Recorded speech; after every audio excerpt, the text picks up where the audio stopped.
Colonization has significantly shaped our literature, but before the colonizers came to our country, we already had our very own literature.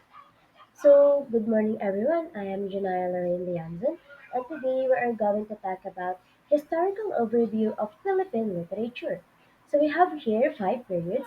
We have pre-colonial period, Spanish colonial, American colonial, Japanese colonial, and post-colonial period.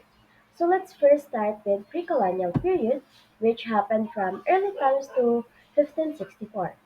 During this time when the Philippines was free from all colonization, it is overflowing with authentic and abundant oral literature. So we have here five dimensions of pre-colonial literature. First is literature was mostly based on oral tradition, passed down from generation to generation. Second, Baybayin was approved as the national writing system of the Philippines through House Bill number 1022. 3. Their experiences such as food hunting, work at home, creatures or objects of the nature mostly serves as common subject in oral literature. Anyone who knew the language and the convention and forms could be a poet, singer, or storyteller. The last one is that all important events such as rites and ceremonies reflect religious observance where people commonly recite, sing, or utter a chant. And then we have five types of pre-colonial literature. First is tales. Tales generally talk about how one thing came to be. We have two types of tales. First is legends, also known as alamat in Tagalog. It deals with the origin of a thing. So we have here one example, which is the legend of Mayan volcano. Next is myths, also called as mito in Tagalog. The characters have supernatural powers, which provides explanation about the existence of something. So we have here the example, the origin of this world which came from Mindanao. Next type is epics. These are long narrative poems about the heroic deeds, adventures, or even misfortunes of a hero. We have two examples. We have Biag Nilamang and Ibalon Epic. Next is folk songs. Folk songs is considered as the oldest form of Philippine literature that mirror the culture of early Filipinos. So we have here the example which is Bahay Kubo. The lyrics highlight the bounty of nature and the simplicity of rural living. The fourth is Proverbs. Proverbs are simple and traditional sayings that give us nuggets of wisdom. For example, kung ano ang puno, siya ang bunga. Kung walang tiyaga, walang nilaga. The last one is riddles. Riddles are playful statements or questions having an obscure meaning intended to be answered or solved. For example, kung gabi ay malapad, kung araw ay matangkad. Ang sagot dito ay banig. So that's all about pre-colonial period. Let's now start with the Spanish colonial period, which happened from 1565 to 1898. There were a great change on the form of literature during the Spanish regime. So the Spanish have three goals. Three goals.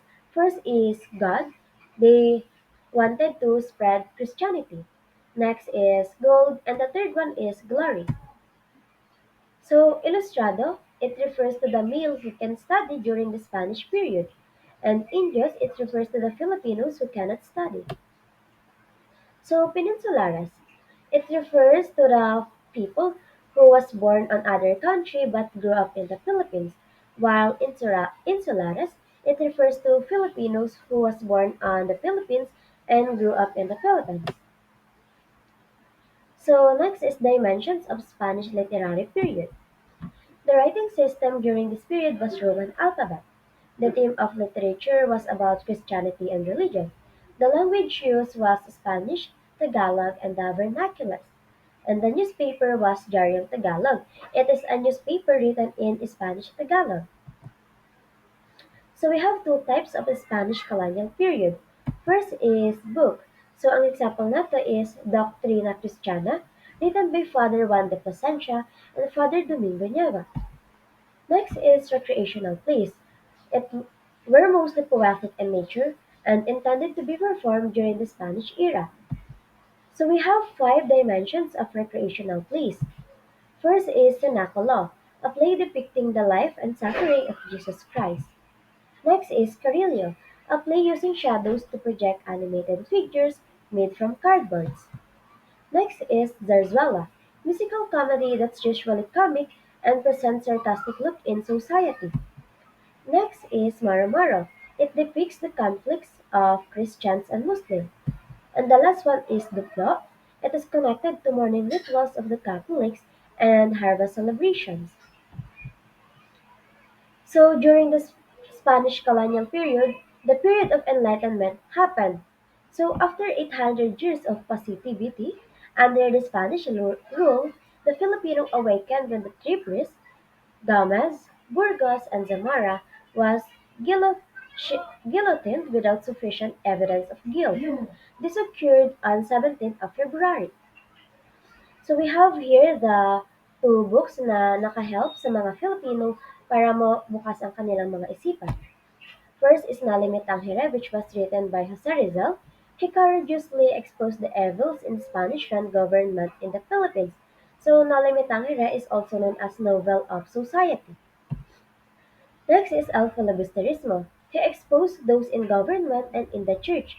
So El Filibusterismo naman is known as Novel of Politics. So we have here five notable writers. First is Francisco Baltazar. He is the mas he is the master of traditional Tagalog poetry. So may isa siyang pinakakilalang gawa which is ang Florante at Laura.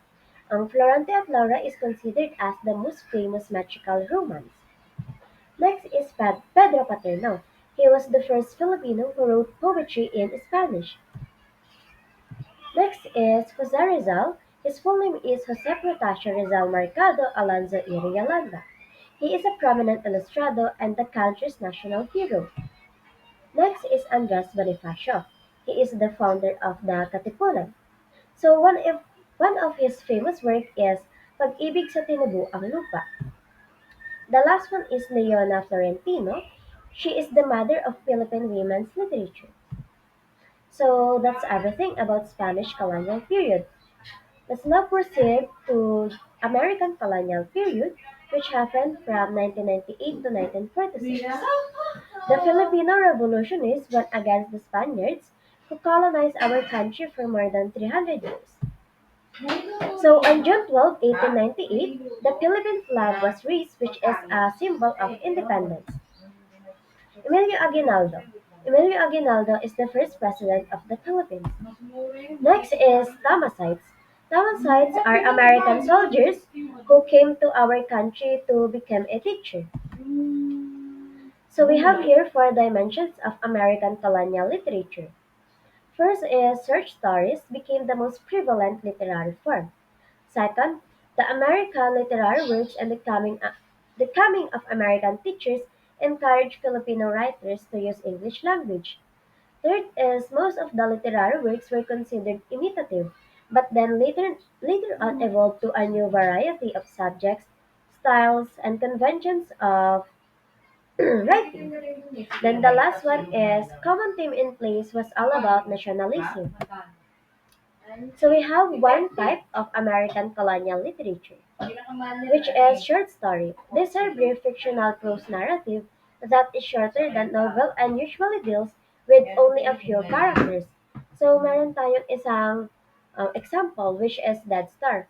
It is considered as the first short story written in English. So we have two notable writers. First is Juan Silaya, who won first prize for his novel His Native Soil in the first Commonwealth Literary Awards in 1940. Next is Zoilo M. Galang. So his work, A Child of Sorrow in 1991, is considered as first Filipino novel in English. So that's everything about American colonial period. Let's now proceed to Japanese colonial period, which happened from 1942 to 1945. Philippine literature was interrupted in its development when we were conquered by Japan. Filipino writers in the Philippines were forbidden to write anything against the government and only those who were in exile had the privilege to do so. Tagalog was favored by the Japanese military authority while English was prohibited. Philippine literature in English Philippine literature written in English came to halt.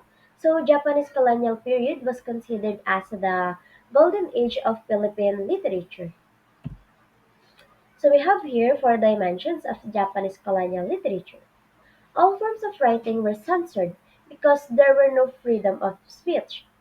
Next is only those who were living in the United States could write freely, such as Carlos P. Romulo. The use of English language was stopped and only Tagalog and the vernaculars were permitted. The last one is that opera and classical music gained popularity. So we have here four types of Japanese colonial literature. First is poetry. We have three. First is haiku, which contains three lines, 575 structure, and 17 syllables. Next is tanyaga, four lines, 7777 structure, 28 syllables. Tanka, five lines, 57577 structure, 31 syllables. Next is short story. Tagalog short stories flourish, and some of the best works were compiled by the Liwayway magazine editors. Next is essay. It is a focused piece of writing that explains, describes, or narrates. And the last one is autobiography, which allows the author to tell the truth story about their own life. So we have two notable writers. First is Carlos P. Romulo, who won the Pulitzer Prize for his notable works such as I Saw the Fall of the Philippines. Narciso Reyes, he won the first prize with his short story Lupang Tinubuan. So that's everything that happened in Japanese colonial period. Let's now proceed to the last period, which is post-colonial period, which happened from 1946 to present. So the Philippines gained independence from America on July 4, 1946. This was recognized through Philippine Independence Act, also known as the Tidings-McDuffie Act. So we have six periods. First is Rebirth of Freedom, which happened from 1946 to 1970. This period was marked by a kind of struggle of mind and spirit, posed by the silent emancipation from the enemy and the wild to seek freedom. So we have two types of literature. First is poetry.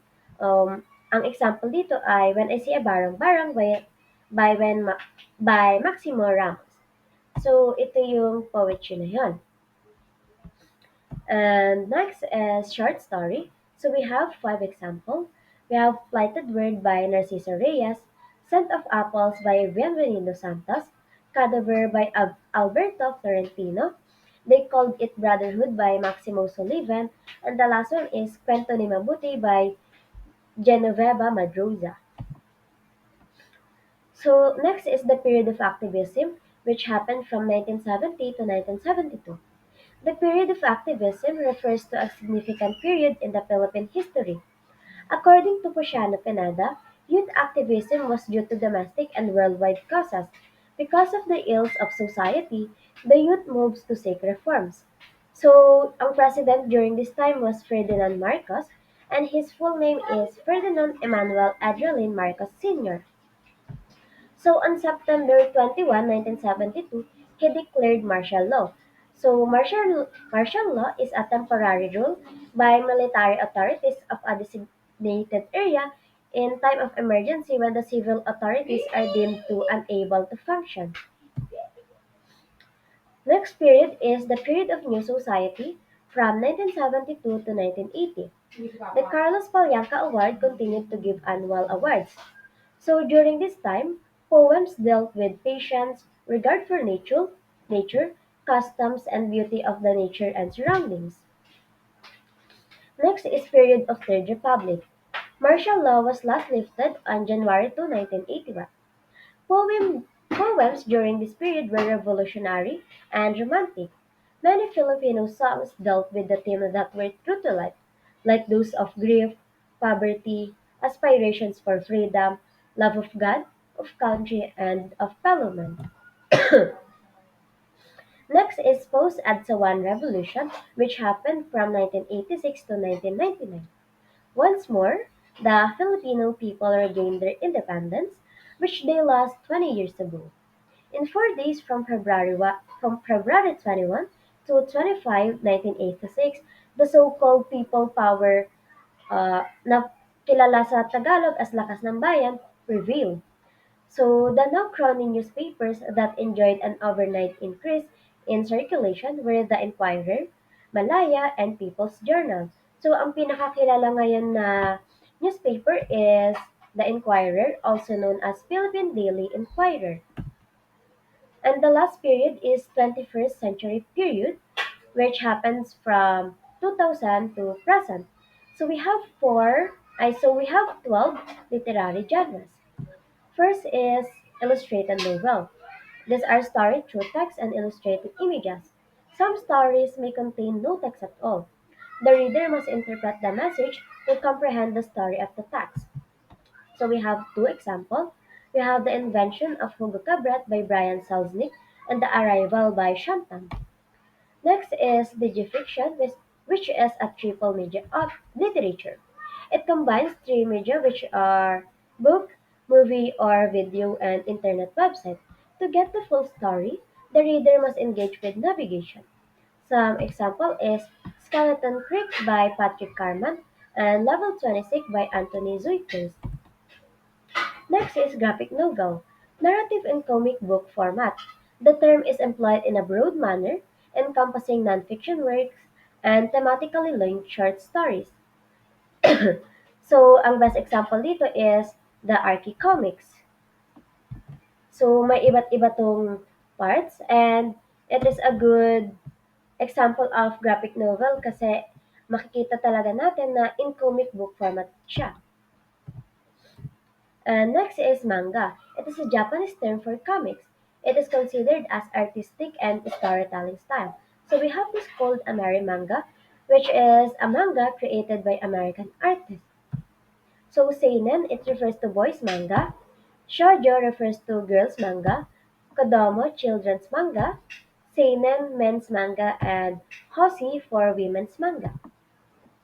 Next is doodle fiction, literary presentation where the author incorporates doodle writings and drawings and handwritten graphics in place of traditional font. The drawing enhances the story. So we have two examples: Diary of a Wimpy Kid by Jeff Kinney and Timmy Failure by Stefan Pastis. Next is textbook novel. These are stories told almost completely in dialogue simulating social network exchanges. For example is Young Vince and Cat and James. Next is chick literature, which addresses issues of modern womanhood, often humorously and lightheartedly. It features female protagonists whose femininity is highly thermalized in the plot. So we have two examples. The Night Before Christmas by Scarlett Bailey, and it started with a kiss by Miranda Dickinson. Next is flash fiction. There is no widely accepted definition of the length of the category. It could range from word to 1,000. So under flash fiction, we have six-word flash fiction. For example, is For Sale, Baby Shoes Never Worn by Ernest Hemingway. Next is science nonfiction. It often explores the potential consequences of scientific and other innovation and has been called a literature of idea. So we have two examples, The Hunger Games and Kingdom of Ash. Next is blog, a website containing short articles that are regularly updated. Some blogs are written by one person, containing their opinions, experiences, and interests, while others are written by many different people. Next is creative nonfiction, also known as literary nonfiction or narrative nonfiction, a genre of writing that uses literary style and techniques to create factually accurate narratives. And the last one is hyperpoetry, which is a digital poetry that uses links using hypertext markup. This type of poetry is usually found online. So that's all about post-colonial period. So despite na may mga colonizers na pumunta sa country natin, our literature never stopped. And that's all about historical overview of Philippine literature.